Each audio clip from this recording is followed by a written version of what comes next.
গণ অভ্যুত্থান, শোক ও বিজয়ের যে আমরা বর্ষপূর্তি পালন কমিটি যেটা করেছি, সেই কমিটির পক্ষ থেকে এই চীন মৈত্রী সম্মেলন কেন্দ্রে আমাদের যে প্রথম অনুষ্ঠান, উদ্বোধনী অনুষ্ঠান, সেই অনুষ্ঠানটির সামগ্রিক এর আঙ্গিক কেমন হবে এটি সরজমিনে দেখার জন্য আমরা এখানে উপস্থিত হয়েছি। আমাদের এই কমিটির অন্তর্ভুক্ত সকল জাতীয় নেতৃবৃন্দ, এখানে যুগ্ম মহাসচিব শহীদুদ্দিন চৌধুরী অ্যানি, প্রচার সম্পাদক সুলতান সালাউদ্দিন টুকু এবং আমাদের এই বাস্তবায়ন পালন কমিটির যে সদস্য সচিব ডক্টর মুর্শেদ হাসান খান সহ এখানে আরও অনেকে আছেন।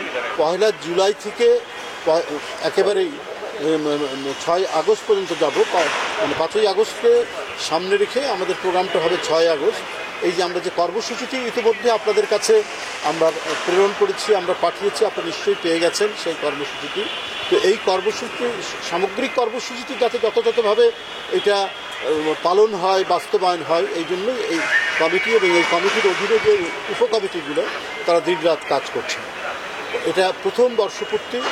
আমাদের এই জাতির অনেক অর্জনের মধ্যে এটি একটি অর্জন, আর এই অর্জনের জন্য যারা আত্মহুতি দিয়েছেন, জীবন দান করেছেন, ছোট বাচ্চা থেকে শুরু করে, শিশু থেকে শুরু করে তরুণ, যুবক, শ্রমিক, রিক্সাওয়ালা, কেউ বাদ যায়নি।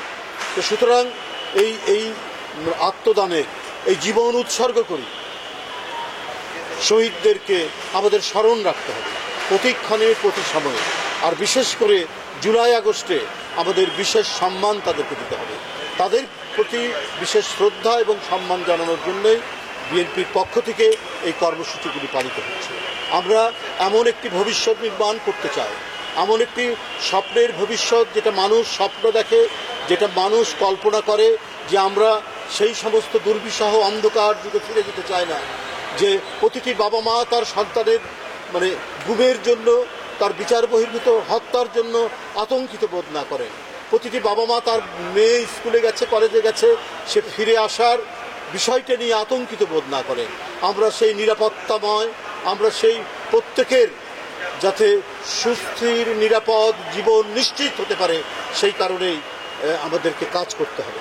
তাই এই শহীদদেরকে আমাদের সব সময় মনে রাখতে হবে এবং তাদেরকে মনে রেখেই আমাদের সামনের কাজগুলো করতে হবে। আমরা এখন আরেকটি সংকটের মধ্যে পড়েছি। আমাদের অর্থনৈতিক সংকট আছে, সামাজিক সংকট আছে, নানা ধরনের মব কালচারের কথা শোনা যাচ্ছে। এগুলোর থেকে গোটা জাতিকে আমাদেরকে মুক্ত করতে হবে।